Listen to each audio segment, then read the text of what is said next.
सनातन धरोहर, हमारी संस्कृति, हमारी विरासत।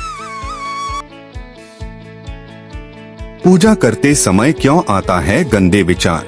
मित्रों, क्या आपके मन में भी पूजा करते समय अश्लील और गंदे विचार आए हैं? क्योंकि ना चाहते हुए भी पूजा के समय हमारे मन में कई बार अश्लील और गंदे विचार आ ही जाते हैं और हमें लगता है कि हमारी पूजा विफल हो गई। मित्रों, जैसा कि हम सभी इस बात को बहुत ही अच्छे से जानते ही हैं कि हमारे जीवन के निर्माण का आधार ईश्वर ही है। जो कुछ भी हमारे जीवन में घटित होता है उसके पीछे ईश्वर की कोई न कोई मर्जी छिपी होती है। हमारे अंतःकरण में जमे हुए कुसंस्कार हमें अच्छे कार्यों के लिए रोकते हैं। पूजा में कठिनाई, व्यवधान या बुरे विचार आने का कारण भी यही है।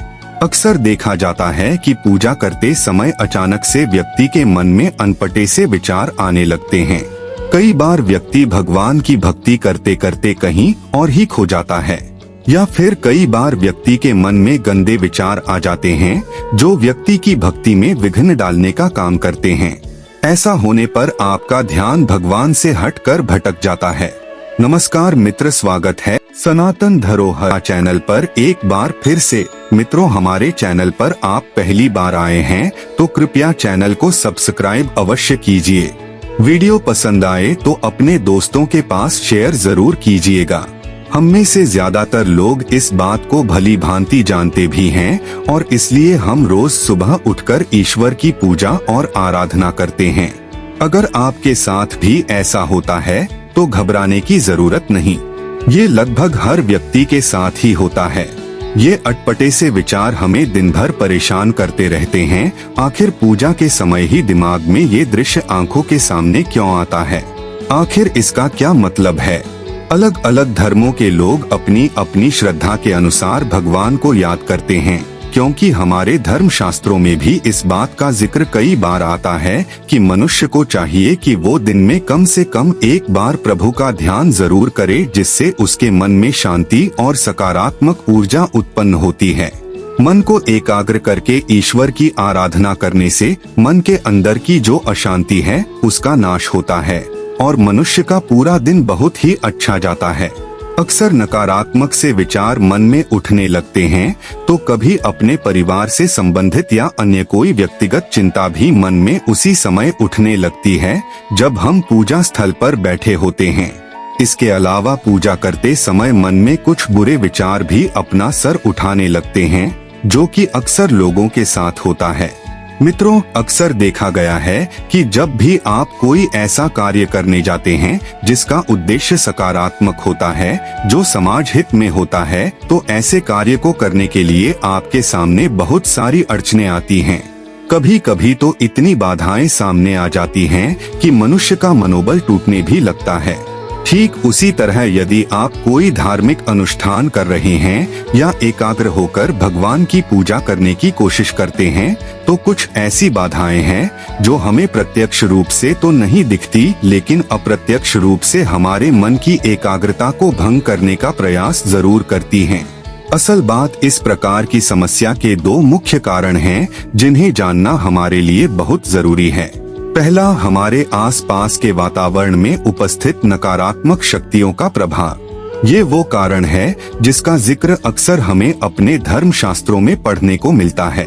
बहुत सारी कथाओं में ऐसे बहुत से उदाहरण भरे पड़े हैं जिसमें ये स्पष्ट तौर से लिखा है कि जब भी कोई धार्मिक अनुष्ठान होता है उसमें किसी न किसी बुरी शक्तियों द्वारा बाधा उत्पन्न किया जाता रहा है। जैसे प्राचीन समय में जब ऋषि मुनि धार्मिक यज्ञ हवन किया करते थे तो बहुत से दुष्ट राक्षस आकर उनके हवन में विघ्न डाल दिया करते थे। इसका प्रत्यक्ष उदाहरण रामायण में मिलता है, जिसमें महर्षि विश्वामित्र द्वारा कर रहे हवन और पूजन के समय रावण द्वारा भेजे गए राक्षस मारीच और अन्य राक्षसों द्वारा यज्ञ कुंड में मांस और मदिरा गिरा दिया जाता था, जिससे हवन कुंड अशुद्ध हो जाता था और यज्ञ अधूरा रह जाता था। और फिर इसी की रक्षा के लिए मुनि विश्वामित्र ने श्री राम और लक्ष्मण को महाराज दशरथ से मांगा था। रामायण में ही अरण्यकांड भाग में भी जब श्री राम और लक्ष्मण देवी सीता की खोज में वन वन भटक रहे थे, उस समय वो उन राक्षसों का संहार किया करते थे जो बड़े बड़े ऋषियों के धार्मिक अनुष्ठानों में बाधक होते थे। ये तो रही उन बाधाओं की बात जो प्रत्यक्ष रूप से या भौतिक रूप से धार्मिक कार्यों के शत्रु हैं। लेकिन अब हम उस दूसरे कारण को जानने का प्रयास करेंगे जिसके जिम्मेदार शायद हम खुद हैं। शायद शब्द का इस्तेमाल हमने इसलिए किया क्योंकि इस दूसरे कारण का जिम्मेदार हम पूरे तरह से नहीं भी हैं, और वो कैसे आइए विस्तार से समझते हैं। भगवान श्री कृष्ण ने श्रीमद् भागवत गीता में मनुष्य के मन की चंचलता को लेकर बड़े ही विस्तार से वर्णन किया है, और ये वही मन है जो मनुष्य को अप्रत्यक्ष रूप से सही कार्य को करने में बाधा उत्पन्न करता है। श्री कृष्ण कहते हैं कि मन मनुष्य के हृदय का एक ऐसा अंग है जिसके नियंत्रण में पूरा शरीर रहता है। वो इसलिए क्योंकि मन अक्सर मनुष्य की बुद्धि को अपने अधीन कर लेता है और उससे वो काम करवाता है जो मन को अच्छा लगे। इस मन की सबसे बड़ी खासियत ये भी है कि मन को ज्यादातर वही बातें पसंद भी आती हैं जो बुरे होते हैं या जिसका संबंध ज्यादातर विलासिता से होता है, जैसे किसी के साथ शारीरिक संबंध बनाना। मन कभी भी एक जगह स्थिर नहीं रहता। उसमें इतनी शक्ति होती है कि वो पूरे संसार और यहाँ तक कि स्वर्ग तक की यात्रा कर सकता है। इसलिए मन को चंचल कहा गया है।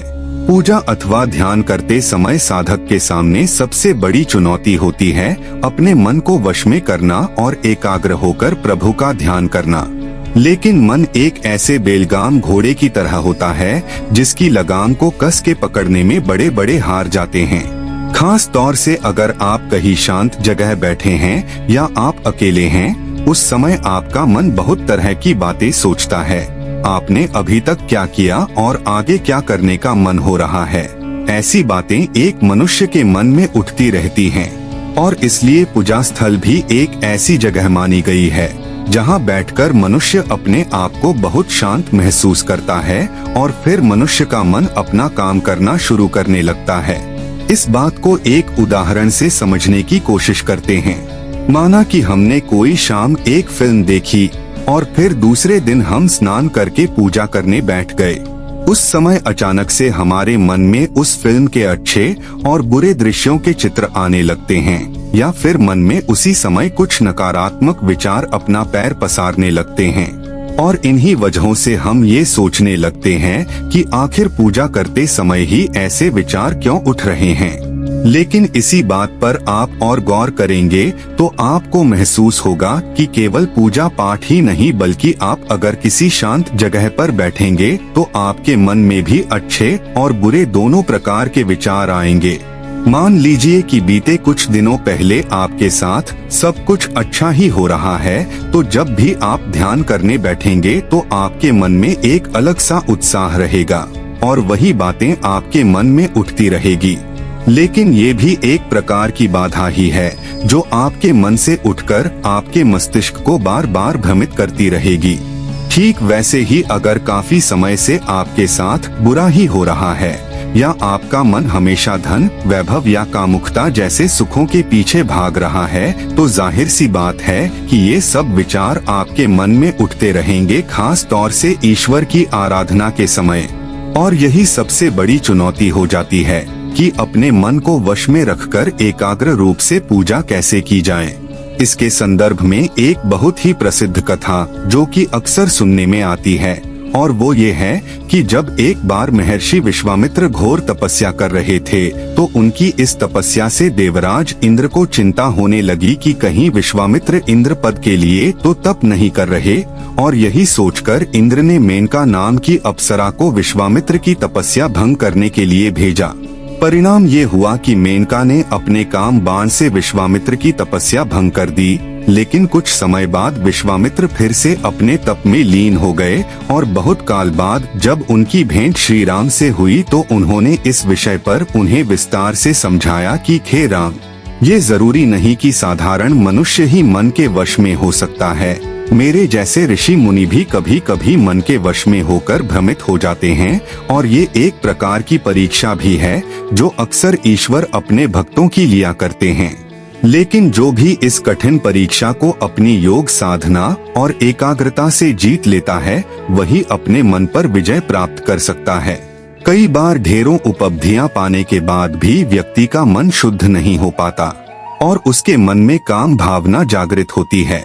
काम, क्रोध, लाभ और मोह ऐसे भाव हैं जो मन में कभी भी उत्पन्न हो सकते हैं। इसलिए पूजा करते समय अगर ऐसा कुछ आपके दिमाग में भी आता है तो उसे आने दें और अपनी पूजा जारी रखें। बस इसके लिए अपने मन को नियंत्रण में रखना जरूरी है। गंदे विचार दूर कैसे करें? जब आप पूजा करने जाते हैं तो ये सोचकर जाएं कि जिसकी पूजा आप करने जा रहे हैं वो अंतर्यामी है, वह सर्वत्र व्याप्त है। वो जानता है कि आप क्या है और किस भावना से आए हैं। अपनी भावनाओं को शुद्ध रखें और फिर अपनी पूजा, अपनी प्रार्थना पर ध्यान दें, न कि किसी विचार या भावना को दबाने पर। जितना दबाने या छुपाने का प्रयास करोगे उतना ज्यादा परेशान होंगे।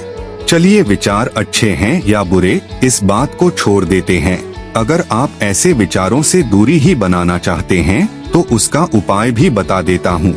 सबसे पहले तो अपने खान पान और उससे संबंधित आदतों में सुधार लाएं, क्योंकि पेट की गर्मी का इन विचारों से सीधा सीधा संबंध है। तामसिक भोजन से दूरी बनाएं, राजसिक भोजन अन्य विकल्प न होने पर ही करें और सात्विक भोजन करते हुए भी ध्यान रखें कि पेट हल्का व साफ रहे। दूसरी बात, जरूरी नहीं कि ईश्वर की शरण में तभी जाएं जब अंतर्मन शुद्ध हो। हम अंतर्मन शुद्ध न होने की वजह से अंतर्मन शुद्ध करने के लिए या नकारात्मकता और नकारात्मक शक्तियों के प्रभाव से मुक्ति के लिए भी तो ईश्वर की शरण में जाते हैं। मित्रों, आप गंदा किसको मानते हो? क्या आप किसी और के हक मारना चाहते हैं, या फिर किसी के मन को तकलीफ देना चाहते हैं, या किसी को धोखा देना चाहते हैं, या किसी से छल कपट करना चाहते हैं? मित्रों, इसे कहा जाता है बुरे विचार, लेकिन पक्का आप इन विचारों की बात नहीं कर रहे हैं। मैं ये दावे के साथ कह सकता हूँ कि आप कामुक विचारों यानी कि शारीरिक संबंध बनाना या किसी से इश्क हो जाना बात कर रहे हैं। तो मैं आपको बता दूं कि इन्हें बुरा विचार न माने। हमारी कामुकता भी ईश्वर की दी हुई है। इसको समाज ने बुरे की संज्ञा दी है, ना कि ईश्वर ने। ये विचार बुरे तब तक नहीं हैं जब तक आप मर्यादा लांघने या किसी को क्षति पहुंचाने की नहीं सोचते। तो अगर ये विचार भविष्य में आपको कभी भी परेशान करें तो इन्हें दबाने या ईश्वर से छिपाने का बिल्कुल प्रयास न करें, बल्कि इन्हें नजरअंदाज करके जो आप करने आए हैं उस पर ध्यान दें। कुछ समय में ये विचार खुद ही हार मान लेंगे। ये विचार आपकी आयु, आपकी अवस्था पर निर्भर करते हैं और समय के साथ आपके काबू में भी आ जाते हैं। तो तब तक आप पूजा के बाद ईश्वर से एक क्षमा याचना कर लिया करिए, बाकी ईश्वर खुद समझ लेंगे। आप ये मान लें कि ईश्वर सर्वशक्तिमान है और सर्वव्यापी हैं। वे आपके मन में भी है और सब समझ रहे हैं।